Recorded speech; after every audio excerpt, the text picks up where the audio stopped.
Last week we got news that we've been waiting for months now. The CDC has lifted the no-sail order for the United States. So what happens now? Welcome back to another video. If you're new to this channel, my name is Brandon. If you like cruise news, cruise vlogs, and ship tours, make sure you click that subscribe button down below and ding that notification bell to be notified every time I upload a new video. So like I said, the big news over the last week has of course been that the CDC has lifted the no-sail order for the United States. Everyone, including myself, are obviously very hyped and very ready to get back to cruising and ready to start cruising again. But shortly after the announcement, we did get news that all the major cruise lines have suspended operations for another month, which eventually meant that there will be no more cruising in the United States for the rest of 2020. With the no-sail order lifted, why did they cancel? Is kind of the question, and there's several reasons. You know, many say, the no-sail order is lifted. Let's go get cruising. Let's go. Why are we canceling more? All these cruise lines are still trying to get their crew members back on board and trying to get everybody brought onto these ships. And of course, once you get on, not only do they have to go through all of this testing that we're going to have to go through when we start sailing again, but they do need to be retrained. Obviously, these guys have been off of work for the last 7 to 8 months, so they're definitely going to need to be trained on what they're doing again. You can't just naturally jump back in and expect to do perfectly fine and run as efficient as possible like they used to after taking like 8 months off of work. So there's going to be a little bit of time where they need to get going and retrained on some of the things that they do. The other part of it is kind of the main reason is, with the lifting of the no-sail order, we did get some restrictions that are going to allow us, but with those restrictions, it did lead to those additional cancellations.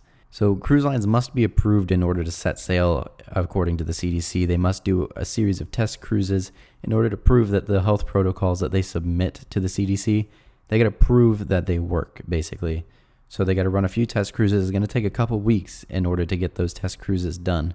With that taking several weeks to get that testing and proof that their protocols work, it kind of just made sense that December was going to get canceled. They couldn't just be given a green light or lift the no-sail order and all of a sudden be like, oh yeah, we got proof already. Let's get going. We can do weeks worth of testing of our protocols within 5 days.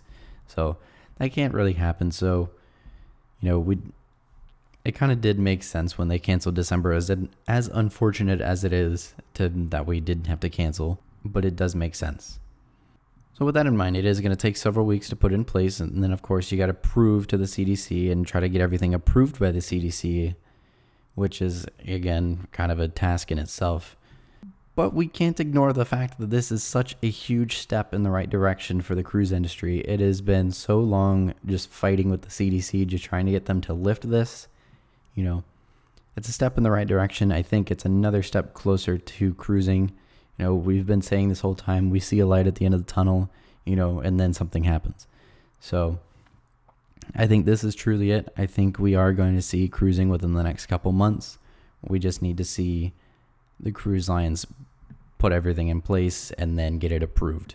And of course, it's not going to be a mass restart either. It's going to be a phased restart. Cruise lines have been talking about it and they've been announcing phased restarts here and there. As soon as these cruise lines announce that they're going to start sailing again, they can't just sail all 20 plus ships that they're operating.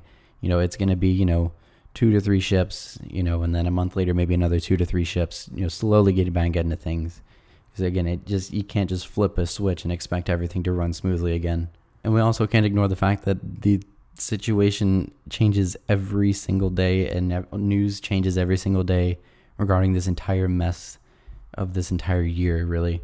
We don't know really how things are going to unfold as we enter the winter season here in the U.S. European countries are starting to go back into lockdown because of spikes. So we really don't know what the future holds, but hopefully this is going to go well. There's a lot of different angles to take in this situation and just how to view this. So let me know what your thoughts are down below in the comments, but, take each day as it goes. Take everything with a grain of salt. Everything can change rapidly, and you never really know what's going to change, tomorrow, really. So again, let me know what your thoughts are down below of the lifting the no-sail order. Let me know what your thoughts are on, the test cruises. And anyways, if you like today's video, make sure you give it a thumbs up. And if you don't already, subscribe down below to be up to date with everything going on in the cruise industry. Thank you for watching, and I'll see you in the next one.